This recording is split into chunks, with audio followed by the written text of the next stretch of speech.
3-4 na araw bagong inaugurasyon, isa sa ilalim ng mga NCR Police sa heightened alert. Sa ngayon, nakikipag-coordinate na raw sa PNP ang heads of state ng East Timor, Malaysia at Thailand para sa seguridad nila sa pagdalo sa inaugurasyon. Meron din daw darating na delegasyon mula Amerika at Singapore. Sabi ng tagapagsalita ni President-elect Aquino, halos buo na ang kanyang inaugural speech na aabot daw ng 8 minuto. Manolo Quezon also helped, but the style, the tenor, the beat, the rhythm, it's all Noy.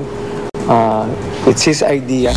According to Manolo, based on his experience with President-elect Aquino, 85% of the speech is President-elect Aquino's.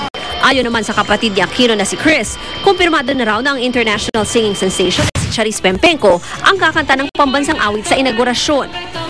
Tumutulong lang naman ako dun sa entertainment side and dun sa mga magpa-perform. Binubuo namin ngayon kung ano yung magiging program doon sa Quezon Memorial. And then, apart from confirming Charis, kasi Ogie Alcacid is taking charge of the songs that are going to be sung in Quirino Grandstand. Ako, si Ruth Cabal, ang inyong saksi. Tatayo namang informal economic advisor ng incoming President Noynoy Aquino, si Senador Mar Rojas, habang umiiral ang 1-year appointment ban sa mga natalong kandidato. At patapos ng taon, sigurado na raw may naghihintay na cabinet post kay Rojas.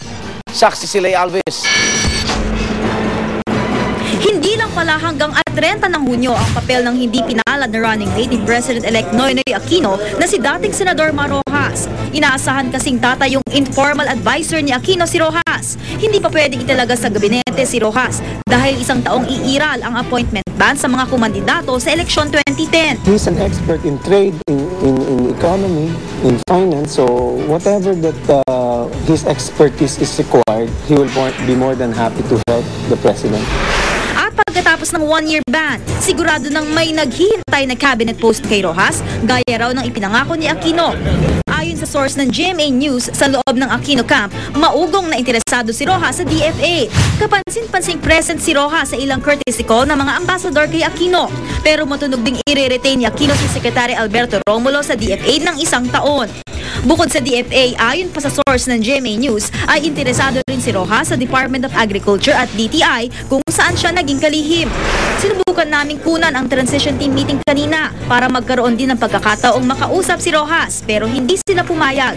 9 na araw na lang at papasok na ang bagong administrasyong Aquino, kaya naman patuloy ang pagkabalangkas ng kanilang kapo kung sino-sino ang mga bubuo ng bagong gabinete. Kanina nagdatingan sa bahay ni President-elect Noynoy Aquino sa Times Street ang ilang napapaulat na magiging mga bagong kalihim. Bukod kay incoming Executive Secretary Paquito Ochoa, nabanggit sa amin ng aming source mula sa Aquino camp na posibleng italaga si Butch Abad sa DBM, De La Salle University President Brother Army Luistro sa DepEd, Makati Business Club Executive Director Alberto Lim sa DOT, Commission on Human Rights Chair Laila De Lima sa DOJ, Jose Rene Almendra sa DOE, Horace Ramos sa DENR, Jess Robredo sa DILG, Voltaire Gasmi sa Defense Department at Jose Ping de Jesus sa DOTC. Gayunman, malinaw ang pahayag sa ngayon ng kampo ni Aquino. Those are all speculation. Hindi natin alam kung ano ang decision ni Pangulong Halal Aquino.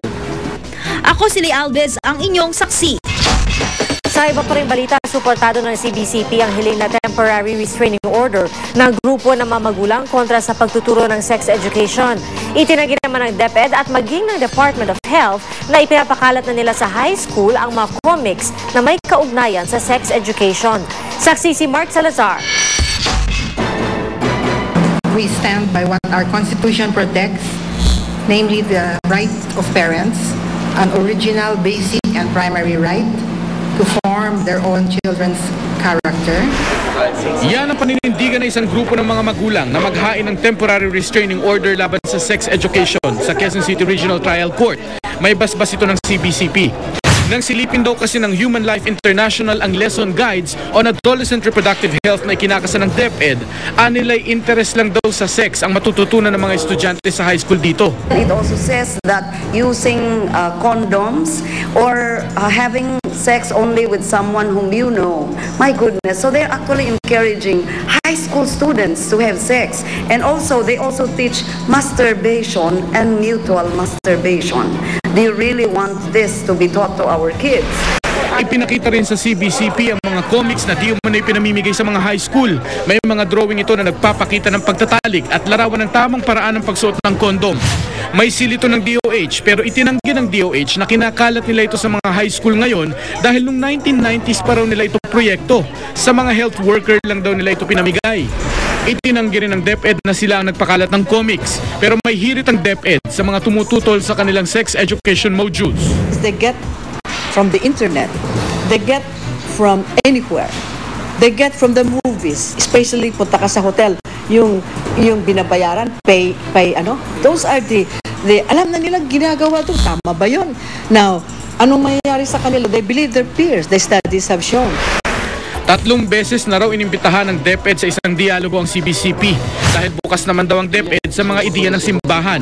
Pero hindi naman daw sila hinaharap ng CBCP. Ako, si Mark Salazar, ang inyong saksi. Tinanggap na ni outgoing President Gloria Macapagal-Arroyo ang pagbibitiw si AFP Chief of Staff General Delfin Pangit. Game nang nakiparte ang Pangulo sa farewell dinner kasama ang mga miyembro ng media. Saksi si Sherry Ann Torres. Nakikanta. Napasayaw sa kanyang upuan. At nanguna pa sa pagpalakpak sa ilang mga naghandog ng kanta para sa kanya. Ganyan ang Pangulong Arroyo na aming nasaksihan sa Media Night sa Clark, Pampanga ngayong gabi. Hindi man nagpa-unlock ng interview, game pa rin siyang nakapagkwentuhan sa mga taga-media at mga tauhan. Nagpasalamat din siya sa mga ito. Panay rin ang palitrato sa papaalis ng Pangulo. Sa gitna ng kainan, napapalakpak ang Pangulo ng kantahin ng radio reporter na si Leo Sarne ang awiting You ng Carpenters. Napangiti rin siya ng todo nang ialay sa kanya ni Deputy Presidential Spokesman Rogelio Peyuan ang awit na may bukas pa. Pero ang nagpatawa ng gusto sa Pangulo at nagpakanta sa kanya ay ang kantang I Have You ng Carpenters. Paborito raw kasi niya ito. Pero kapag binibigay na sa kanya ang mikropono, umaayaw naman ang Pangulo. Pasado alas 8 na umalis ang masayang masiraw na Pangulo. Pero bago ang pagdalo sa kasayahang ito, nag-ikot muna siya sa Pangasinan at Pampanga para sa ilang proyekto. Sabi ni Deputy Spokesman Gary Olivar, mas mapapadalas na raw si Arroyo sa Pampanga bilang paghahanda ng susunod na yugto ng kanyang karera sa politika. Kasi now she's starting like a congressman eh. So I wouldn't be surprised immediately after inauguration, tatakbo na siya ng Pampanga. So ito na yung simula ng next chapter sa public life niya. Inanunsyo na rin ng palasyo na tinanggap na ng Pangulo ang pagbibitiw ni AFP Chief Delfin Pangit simula bukas. Kasabay nito ang pagtatalaga ng Pangulo kay Armed Forces Vice Chief Nestor Ochoa bilang acting AFP Chief of Staff. Ako si Sherry Ann Torres, ang inyong saksi. At sama-sama natin saksihan. Kaanak ng mga biktima ng lumubog na MV Princess of the Stars napasugod sa bahay ni President-elect Noynoy Aquino sa Times Street. Ang Lady Gaga-inspired men's collection ng designer na si Giorgio Armani silipin. At sa iyon na pasadoble sa pelikulang Toy Story 3, kinorigyap ng isang film. What happens when the kids grow up? Balitang natin na nag-iisang hindi ka ng katotohanan. Kasama-sama nating pagiging saksi.